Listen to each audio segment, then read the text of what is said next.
Bismillahirrahmanirrahim. Assalamualaikum. Apa khabar semua? Berjumpa lagi kita di dalam Brozul Channel, guys. Apa khabar anda orang Indonesia, orang Malaysia, orang Brunei, orang Singapura ataupun di seluruh dunia ataupun di seluruh Asia Tenggara ini? Apa khabar anda semua? Okey, hari ini saya mahu mereaksyenkan satu lagi video daripada channel Mr. Bas.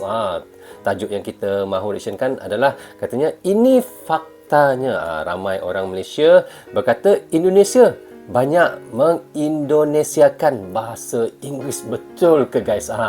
Kalau kita perasan, mungkin ada saya pernah terperasan satu ayat ataupun dua ayat lah. Kadang-kadang kita terdengar sepertinya macam seperti bahasa Inggeris tapi diindonesiakan. Itu yang menjadi tanda tanyanya, guys. Okey, guys, tapi sebelum tu anda boleh pergi ke channel Mr. Bas, klik butang subscribe-nya dan klik butang loceng, tanda sokongan anda juga kepada channel Mr. Bas agar ia terus berkembang seperti mana channel-channel yang lain di dalam YouTube ini. Okey, tanpa basa-basi, mari kita sama-sama tonton dan reaction bersama dengan Brozul Channel. Mari. Indonesia ketika dia menyerap bahasa Inggris itu bunyinya berbeda. Itu diindonesiakan. Contoh seperti television menjadi televisi. Kalau di Malaysia television ya tetap television. Television. Ya juga betul juga apa dikata oleh Mr. Bas ni. Assalamualaikum warahmatullahi wabarakatuh. Jumpa lagi dengan saya Mr. Bas. Apa kabar anda hari ini? Semoga dalam keadaan baik-baik saja, sehat walafiat dan dimurahkan rezekinya. Amin ya rabbal alamin. Di konten-konten saya sebelumnya, apabila saya membahas tentang bahasa, baik itu bahasa Indonesia atau bahasa Malaysia ataupun bahasa Melayu lah pada intinya, ada beberapa netizen begitu ya yang berkomentar atau viewer yang memberi komen di ruang komen tuh bilang seperti ini. Katanya orang Indonesia tidak suka bahasa Inggris, tetapi kenapa di dalam bahasa Indonesia tuh banyak sekali bahasa Inggris yang diserap menjadi bahasa Indonesia atau bahasa Inggris yang di-Indonesiakan. Betul sebetulnya juga, kami orang Indonesia bukan tidak suka bahasa Inggris. Betul. Kami suka bahasa Inggris, apalagi dengan perkembangan zaman seperti ini sangat mustahil apabila kami orang Indonesia mengatakan bahwa bahasa Inggris itu tidak penting. Betul. Ya, mungkin ada sesetengah orang, sesetengah netizen Indonesia yang bilang bahwa bahasa Inggris itu tidak perlulah macam tu. Ya, mungkin itu adalah orang yang memang tidak suka belajar bahasa Inggris dan dia tidak mau mengomong bahasa Inggris, kan? Itu dia tidak akan menyentuh bidang-bidang pekerjaan yang ada mengharuskan pandai bahasa Inggris. Ya, kayak Jepang, kayak Jepang, guys. Kalau Jepang memang mereka tidak utamakan bahasa Inggris. Kalau mereka berwisata ke Malaysia, kalau ada pelancong daripada Jepang, agak susah sikit kita nak tolong mereka sebab mereka lebih suka ngomong bahasa Jepang mereka sendiri berbanding mereka mahu ngomong bahasa Inggeris. Tetapi bila saya lihat sekarang ni, agak bila naik ke zaman-zaman moden ni, adalah sudah ada sedikit-sedikit lah orang Jepang sudah bisa ngomong bahasa Inggeris. Okey, kita lanjut, guys.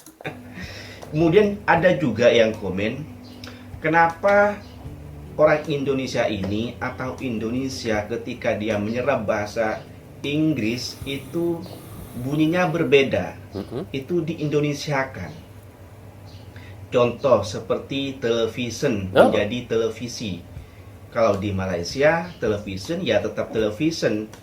Itu menyerap bahasa Inggris tapi bunyinya tidak dirubah, cuma penulisannya saja yang diubah. Yang tadinya itu hurufnya di belakang TION diubah menjadi SYEN. Bacanya tetap television. Atau seperti immigration. Di Malaysia tetap dipanggil immigration meskipun ditulis dalam bidang-bidang yang formal seperti jabatan immigration macam itulah. Tapi kenapa kalau di Indonesia menjadi imigrasi? Ini yang perlu saya luruskan begitu ya. Mungkin ini ada beberapa atau sesetengah netizen Malaysia yang belum paham gitu ya, yang menganggap bahwa kata-kata tadi yang saya contohkan itu berasal dari bahasa Inggris atau diserap dari bahasa Inggris. Mungkin tidak hanya sesetengah netizen Malaysia, netizen Indonesia pun mungkin juga akan berpikir yang sama, itu diserap dari bahasa Inggris. Namun sebetulnya tidak. Oke, kita sama-sama tahu ya, mungkin Anda netizen Malaysia, orang Malaysia sudah tahu bahwa Indonesia ini bekas jajahan Belanda. Tidak betul, 10, betul. 20, 30 tahun dijajah. Dijajah oleh Belanda, Tetapi betul. ratusan tahun. Bahkan ada yang mengatakan 350 tahun Lama. orang Belanda duduk di Indonesia. Lama. Maka sangat 50 tidak tahun. mustahil apabila banyak sekali bahasa-bahasa Belanda atau perkataan-perkataan di dalam bahasa Belanda diserap oleh oleh orang Indonesia. Contoh seperti tadi televisi. Televisi ini tidak diserap dari bahasa Inggris, tetapi diserap dari bahasa Belanda. Televisi. Jadi secara bunyi sama, secara penyebutan sama, cuma secara penulisan yang tidak sama. Seperti imigrasi, ini juga diserap dari bahasa Belanda. Seperti ini. Oh, Kemudian imigrasi. irigasi. Diserap Irigasi. dari bahasa Belanda ini. Oh. Kemudian ada irigasi. universitas. Ya. Diserap dari bahasa Belanda ini. University. Kemudian ada kapasitas. Diserap kapasitas. dari bahasa Belanda ini. Kapasitas. Kemudian ada minimal. Diserap minimal. dari bahasa Belanda yang ini. Maksimal juga diserap dari bahasa Belanda ini. Dan masih banyak lagi gitu ya. Mungkin ratusan. Sebentar guys, kalau di daripada pemahaman saya ya, sebenarnya Indonesia bukan mengindonesiakan bahasa Inggeris, tetapi banyak perkataan daripada bahasa Belanda yang diserapkan menjadi bahasa Indonesia. Itu yang bunyi, sebab bahasa Belanda ni kan bahasa dia kan hampir-hampir seperti Inggeris kan.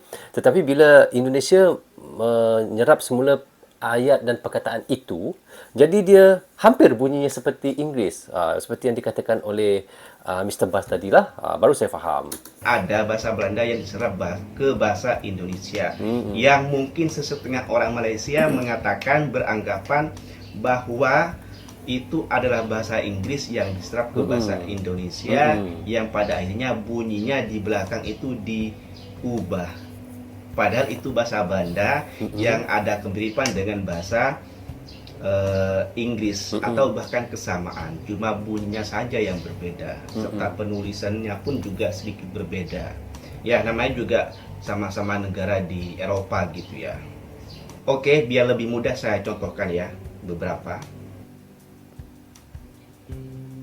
Oke, English.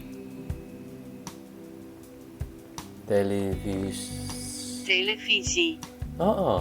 Ya.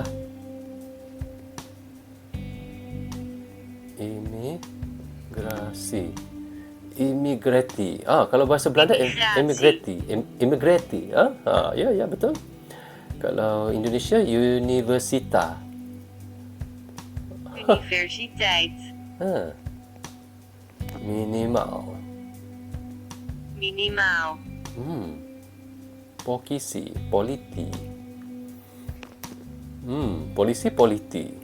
Hampir sama lah bunyinya dengan yang Belanda, cuma diubahkan sikit. Mungkin itu sahaja sedikit penerangan dari saya.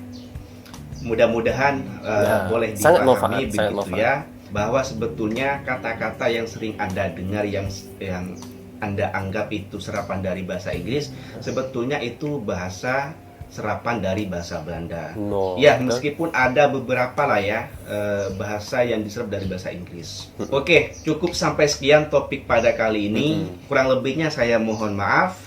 Apabila Anda suka dengan video ini, silakan di like. Apabila Anda ingin meng-share, silakan di-share sebanyak-banyaknya.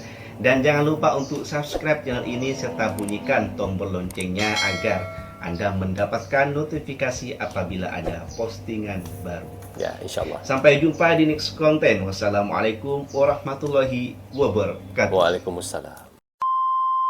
Oke guys, kita pun dah reaction daripada channel Mr. Bas ya. Baru saya faham ya guys ya. Sebenarnya orang Indonesia bukan mengindonesiakan bahasa Inggeris. Sebenarnya bahasa Indonesia banyak diambil daripada bahasa Belanda. Sebab Belanda kita tahu katanya tadi selama 350 tahun Indonesia dijajah oleh Belanda pada zaman dahulu. Tidak mustahil lah. Jadi rakyat Indonesia sudah macam biasa mendengar perkataan daripada Belanda. Jadi mereka menyerap bahasa-bahasa daripada Belanda itu, dijadikan dan diserap dan ditukar ke bahasa Indonesia sedikit. Sebab itu ada bunyinya hampir-hampir seperti ke Inggeris. Sebab Belanda ni pun mereka pun seperti orang Inggeris juga, bahasa-bahasa mereka sedikit. Tetapi apabila diserap ke bahasa Indonesia, orang Indonesia mengikut seperti yang dikatakan oleh orang Belanda, perkataan, percakapan mereka. Jadi bahasa itu seperti bahasa Inggeris, bahasa Indonesia itu tadi. Sebenarnya bukannya orang Indonesia mengindonesiakan bahasa Inggeris, tapi sebenarnya memang itulah ayat ataupun perkataan yang mereka selalu sebut daripada zaman Belanda lagi. Wow, itulah memang sangat, saya rasa saya sudah faham apa yang dikatakan oleh Mr. Bas ni. Kalau Mr. Bas ni tak terangkan guys, mungkin saya pun terikut-ikut juga apa yang dikatakan oleh orang lain. Orang Indonesia suka mengindonesiakan bahasa Inggeris. Okey guys, sebenarnya sampai di sini saja untuk reaction sekali ini. Semoga manfaat untuk kami di Malaysia dan untuk anda di Indonesia juga. Syukur alhamdulillah kita pun sudah habis mereactionkan daripada Mr. Bas. Semoga anda semua pun rasa sangat gembira dan faham dengan apa yang dimasukkan oleh Mr. Bas. Okey guys, saya minta maaf kiranya ada tersilap kata dan tersilap cakap sepanjang saya melakukan reaction untuk anda guys. Maafkan saya guys. Okey, sampai di sini saja. Assalamualaikum. Goodbye. Bye-bye.